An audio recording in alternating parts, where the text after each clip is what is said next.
Salut les geeks, amis geeks, amis geekettes, peut-être, on sait jamais. Bonsoir ou bonjour, ça dépend. Bienvenue à la Hacking Academy, ou plutôt devrais-je dire Script Kiddies Academy, puisque pour l'instant on utilise surtout les logiciels des autres. Alors, tout d'abord, je parle un peu des vidéos que je fais. Donc c'est des vidéos sur la découverte un peu du monde des pirates. Donc le rythme des vidéos, alors la première semaine, donc cette semaine, vu que c'est... Enfin oui, c'est oui, la première semaine, ce sera un tuto par jour. Et les semaines suivantes, ce sera un tuto par semaine, mais plutôt un tuto plus long, de 20 minutes. Voilà, pour vraiment vous expliquer en long et en large un sujet intéressant. Vous pouvez me proposer, il n'y a pas de problème. Mon adresse email s'affiche juste dessus. Voilà. En parlant d'adresse, j'ai créé une page Facebook qui s'affiche au-dessus aussi. Et une page Twitter juste en dessous, si vous voulez suivre mes vidéos, il n'y a pas de problème.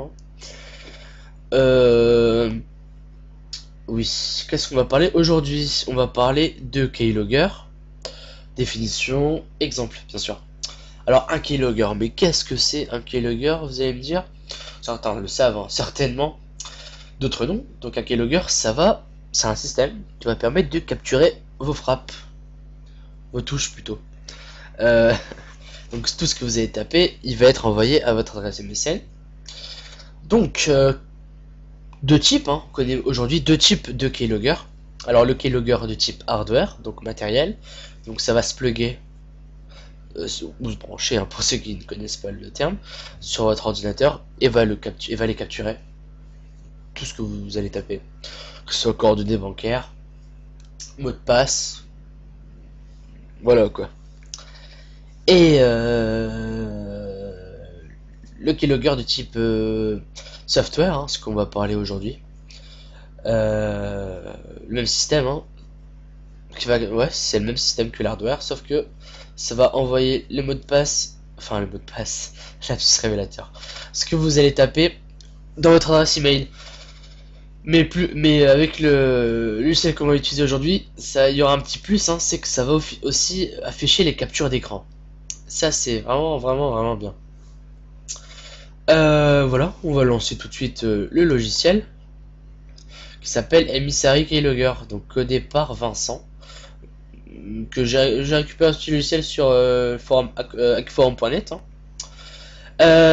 Explication. Donc il vous faut un compte Gmail. Je vais mettre le mien, enfin le mien, un de mes miens. Bon, mot de passe. Voilà. Le nom du serveur que vous voulez. Voilà, l'intervalle. Alors, comme je vous ai expliqué, c'est que les touches, enfin les frappes du clavier vont être envoyées à votre adresse email. Et là, vous choisissez toutes les combien de minutes ça va être envoyé. Donc, vous pouvez choisir ce que vous voulez. À part, non, vous pouvez choisir ce que vous voulez. Je vais par exemple 5 minutes. Alors, il y a des petites options assez cocasses, devrais-je dire. Donc, désactiver le gestionnaire de tâches, désactiver les clés de registre. Vous voyez, ajouter au démarrage. Ajouter au démarrage, vaut mieux le faire.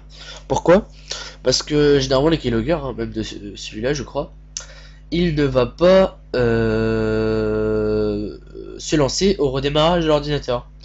Donc, sauf si si vous savez que votre victime laisse toujours son ordinateur ouvert, chose que je doute, vaut mieux le cocher.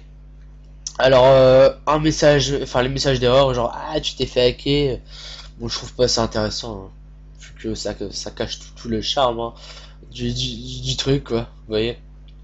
Voilà, vous pouvez mettre un pied sur build server.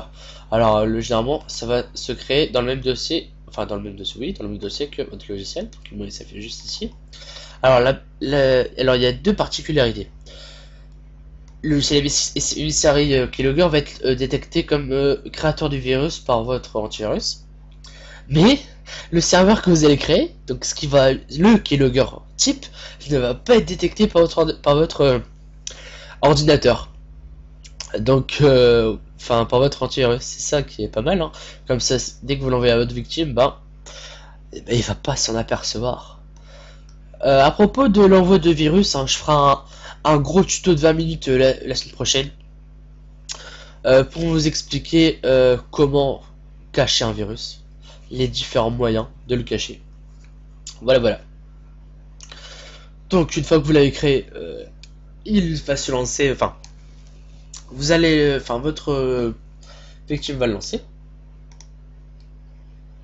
Donc, ensuite, vous allez dans votre boîte mail. Voilà. Et donc, généralement, ça s'affiche comme ça. Donc, je vais prendre un au hasard. J'ai volontairement caché les mots de passe, hein. Donc, regardez un peu le truc, quoi, hein. Genre là, j'ai une adresse email de Georgetown. Si vous savez pas ce que c'est Georgetown, et Georgetown, c'est une célèbre université américaine. Donc, vous voyez un peu les ravages que ça peut faire. Voilà. Donc, comme je vous avais parlé du screenshot, hein, voilà. C'est pas mal, hein. Euh, donc, c'est vraiment très, très, très, très complet. Que dire d'autre? Que dire d'autre? Je pense que ouais, je vous ai tout dit. Donc, voilà. Donc demain, je ne sais pas sur quoi je vais parler, de quoi je vais parler. Si vous avez des sujets qui vous intéressent, n'hésitez pas à me le dire. Bon, je vais vous laisser, hein. Je vais dormir, moi je suis fatigué. Je vous dis à demain, bonne nuit ou bonne journée à vous, à moi, enfin à vous de voir, oui. Salut.